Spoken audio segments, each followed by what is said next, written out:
Introducing Big J's toilet paper, the logger's choice. When you need that extra scrubbing power, Big J's toilet paper leaves you feeling fresh. You're probably wondering about some of these models that I have sitting on the table.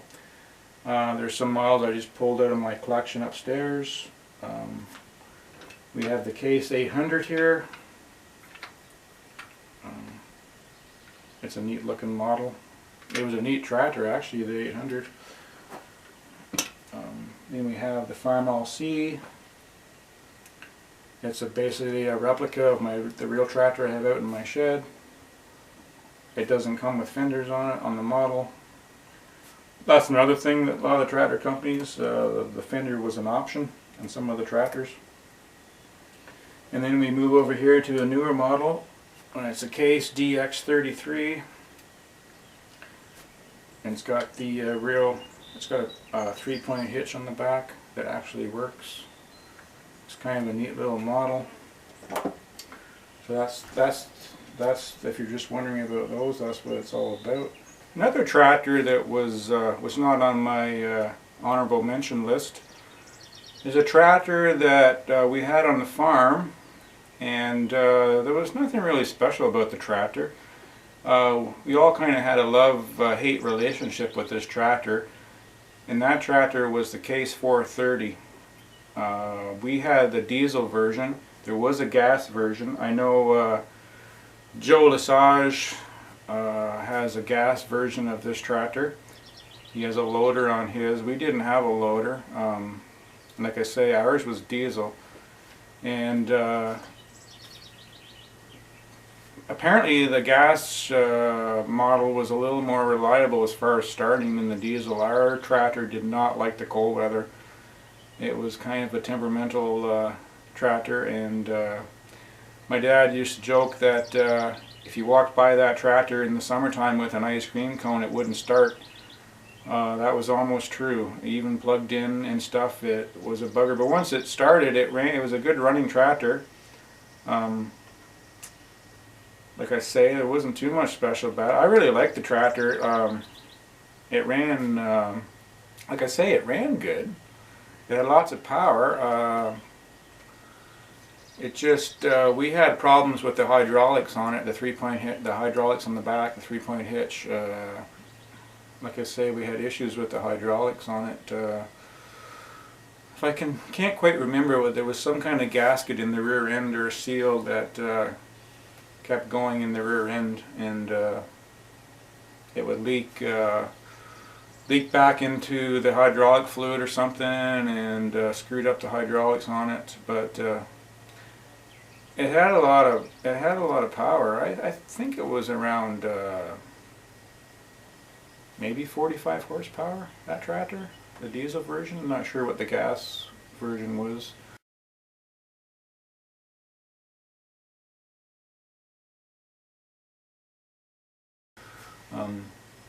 I liked it because the one thing it did have was it had a triple range road gear in it. You had your regular high and low range, but it also had a third range. So basically the high and low range would give you 8 speeds forward and 2 speeds reverse, but when you put it into the third range, you'd have 12 speeds forward and 3 speeds in reverse. And that thing would boogie on the highway, on the road, like we used to go to. We had fields down the road we had to go to do hay, and the thing would boogie right along. The only problem was it didn't have any power steering. Another thing I really liked about the tractor, it had a hand clutch. I don't know if they all had hand clutches. I'll post a picture of the tractor.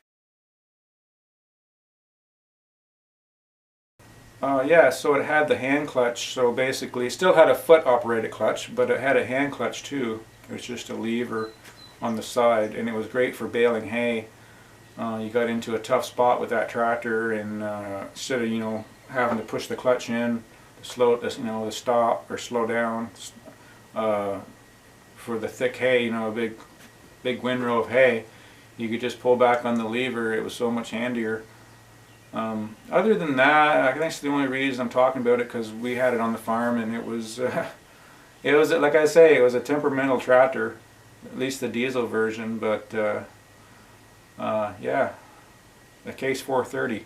I'm not even sure what year it was. I'll have to look that up. I'll put it on the video what year it was made. But I think late 50s, maybe into the early 60s. I'm not sure. I'll look that up anyways. Like I say, I'll post that on the video. Yeah, so the Case 430 made my well, it didn't make my list, but I just thought of it. We also had a Massey 255 on the farm, and that was a great tractor too. And we had a few Masseys on the farm,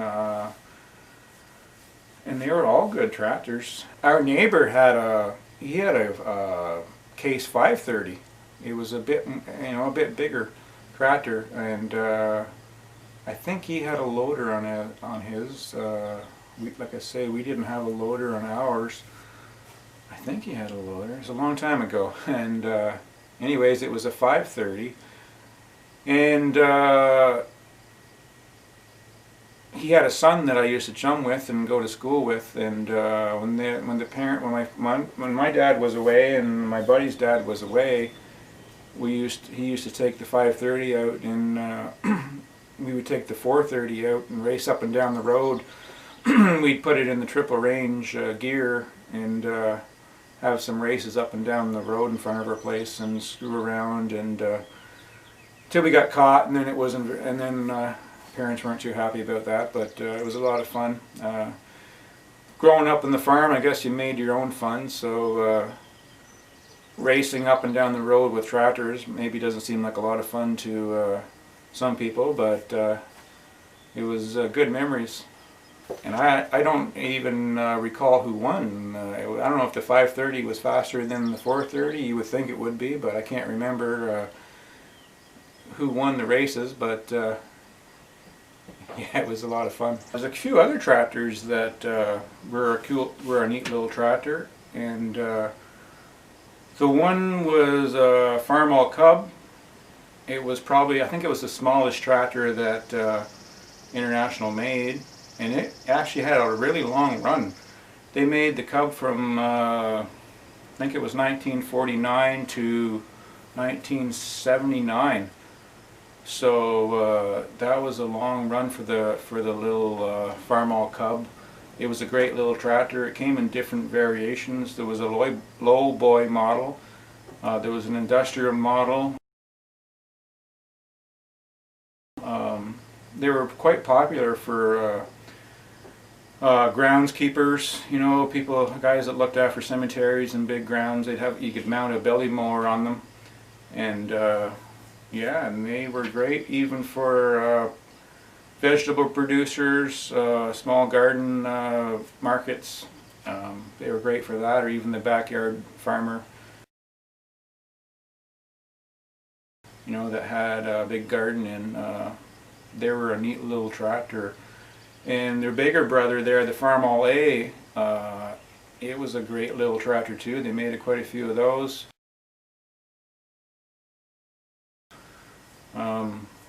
Not sure the years they made them. I think it was like the late 40s up into the 50s. I think they didn't have a really long run, the Farmall A, but that's a couple other tractors that I thought of. So I grabbed a few models out of my collection here, and just so if you're kind of curious, we have the Massey Ferguson 135 model. It's mentioned in my top tractor. I think it made the top 10 list. It was the Massey Ferguson 135. So this is the Oliver 550. It's not a John Deere, if you're wondering. Some will tell you that's the best green tractor they ever made, but we won't get into that. And we have a Minneapolis Mowline G750. They were just an all-around cool tractor. They got the row crop narrow front end version. It's quite popular. You can't buy a tractor like that anymore with the narrow front end. It'd be kind of cool if you could, but you can't. So that's the models I brought out today. Massey 135, the Oliver 550, and back here the big Minneapolis Mowline G750. Joe Lesage has some questions for me. He asked about my tractor, the Massey Ferguson 50. how long I've had it. I've had it about probably 6 years, 6 or 7 years. And what do I like about it? He asked me what I liked about it. Well, it's reliable. I like the fact that it can start when it's really cold. Don't have to plug it in. It's just a reliable old tractor, I guess. Pretty easy to work on. So I bought it at a dealer. It's kind of a funny story, actually. I bought it at a local dealer, and they were just moving their dealership to the other side of town. They were selling where they were, moving. I saw the tractor there for like a year. I drove by it a lot on the way to work, and I stopped a few times, looked at it. It was sitting outside in the row of where they keep their tractors. How much do you want for it? $3,900. I was like, oh, okay. And then a few months would go by, stop in, how much do you want for it? $3,900. So they weren't really budging. So then a few months before they moved, this went on for about a year. I kept stopping and bugging them. I think I had them down to like $2,800 and or something like that. And a few days, like a week before they moved, I stopped in. They were moving, you know, they wanted to sell as much as they could. They didn't have to move it, right? And asked him about the tractor, and he's like, oh, if you really want the tractor, you can have it for like $2,200. So I paid $2,200 for it, and he even brought it out to my place. He delivered it for that price. And so yeah, I guess patience, if you have patience, you might get a deal, I guess. I don't know. Definitely wasn't worth $3,900, but so I ended up paying $2,200, I think, or something like that. And it doesn't have many features, like there's no air conditioning, no radio, no power steering. But other than that, it's a good or reliable tractor. So thanks for the question, Joe. As some of you guys know, my one love is tractor pulling. And I love going to tractor pulls. And I did show you this book a little while ago. It's basically the history of tractor pulling. It's a great book. Maybe that'll be one of the topics we can talk about sometime, is tractor pulling. And this year is going to be a bit of a bum year because everything's canceled and I won't be able to go to any tractor pulls. So I'm kind of bummed out about that. But this is a great book. I picked it up. Talks about some of the history, and as far as I'm concerned, if you want to prove you have the best tractor, take it to a tractor pull, or at least prove that you have the strongest tractor. Maybe not the best tractor, but the strongest tractor. There's no better challenge than a good tractor pull, whether you're pulling antique or you're pulling modified tractors. Some of those tractors, it's unbelievable. The super stock class, the diesels, a factory tractor out of the factory around 150 horsepower, and when the time they're done modifying it, they're up to over 3,000 horsepower. And if you move into the alcohol tractors, the super stock alcohol tractors that run on alcohol, they're pushing 5,000 horsepower with 4 turbochargers. So it's a pretty neat sport. It's an expensive sport. I don't know how these guys do it. I guess the sponsors, or they're rich or whatever. But so it's a neat sport. And whether you're pulling little old antiques or you're pulling the big modified stuff, I love it all. I love watching it. And you can check out some of my past videos where I've gone to a few of the tractor pulls. So it could be a topic. So if you guys have other topics you want me to talk about, leave them in the comments and leave your questions down there. And we'll talk about tractors again sometime, and we'll just have just pick a topic and leave it in the comments. And thanks guys, and we'll catch you soon.